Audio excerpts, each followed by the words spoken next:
না জানি কি পরিমাণ মানুষকে হত্যা করেছে মোহাম্মদ। নাউযুবিল্লাহি মিন যালিক। এর একটা হিসাব আপনাদের সামনে পেশ করছি। 87টা যুদ্ধে পরিসংখ্যান খুঁজতে খুঁজতে খুঁজতে ইতিহাস তন্ন করে খুঁজে সংখ্যা পাওয়া যায় মুসলিম এই 87টা যুদ্ধের ফলে মুসলিম শহীদ হয়েছেন মাত্র 259 জন। আলহামদুলিল্লাহ। যুদ্ধের সংখ্যা কয়টা? 87টা। মুসলিম শাহাদাত বরণ করেছেন মাত্র 259। তাই তো মুসলিম তো কমই তো করবে, কাফের তো লাখ লাখ হয়ে গেছে। তাহলে ইতিহাস তন্ন করে খোঁজা শুরু হলো। খুঁজতে খুঁজতে খুঁজতে খুঁজতে এক পর্যায়ে সংখ্যা দাঁড়ালো 87টা যুদ্ধে কাফের নিহত সংখ্যা মাত্র 759। নবীজির আদর্শ, ওয়া মা আরসালনাকা ইল্লা রাহমাতাল লিল আলামিন। কোরআনে আল্লাহ যে স্বীকৃতি দিয়েছেন বিশ্ববাসীর জন্য রহমত হিসেবে রাসূলকে প্রেরণ করেছেন। নবীজি শুধু মসজিদের জন্য রহমত নন, শুধু উম্মতের জন্য রহমত নন, শুধু মুসলিমদের জন্য রহমত নন, কাফেরদের জন্য রহমত। নবীজির আদর্শ বাস্তবায়ন করেছেন। 10 লক্ষ বর্গ মাইলে 1000 মানুষ কাছে পাওয়া যায় না। তাহলে 259 759 মিলে হলো 1018 জন। এবার নাস্তিকরা বলতেছে, ঐতিহাসিক নাস্তিক যারা আছেন তারা বলতেছেন না না এত কম তো হতে পারে না, আরো বেশি আছে। আমরা বললাম তাহলে আপনি খুঁজে বের করেন। খুঁজতে থাকবো তন্ন করে খুঁজতে খুঁজতে এবার বলতেছে না আমি পাইছি, অনেক সংখ্যা বেড়ে গেছে। আমরা বললাম কত সংখ্যা পাইছেন? বললো 1091 জন। আগে আছে 1018, এখন হয়েছে 1091। কি পরিমাণ বাড়ছে? কয় হাজার বাড়ছে ভাই? খুব বেশি বাড়ছে?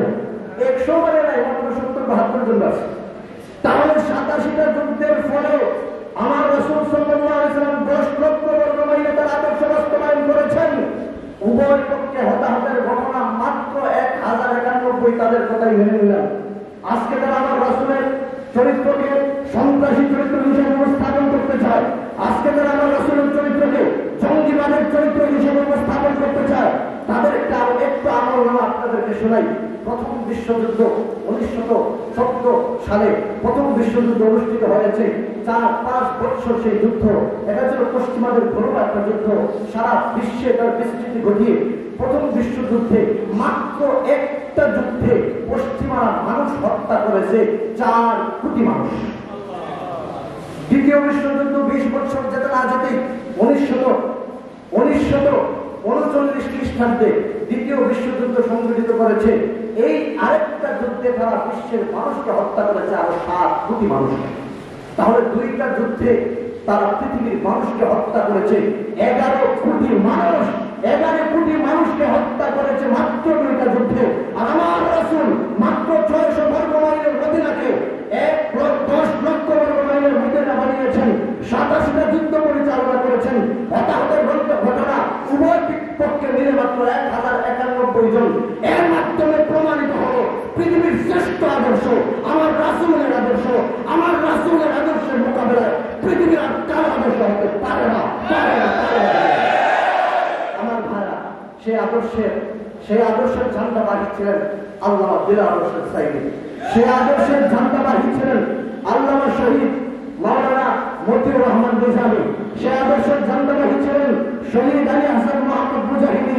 এই সমস্ত রাসূলের আদর্শের ঝান্ডাবাহীদেরকে হত্যা করে যারা মনে করেছিল এদেশ থেকে ইসলামকে মুছে ফেলেছে, আলহামদুলিল্লাহ, আল্লাহ তাআলার শুকরিয়া, আল্লাহ রাব্বুল আলামিন এমন একটি গণজোয়ার তৈরি করে দিয়েছেন যেই জোয়ারের মোকাবেলায় জালেম শাসকরা পালাতে বাধ্য হয়ে যাবে।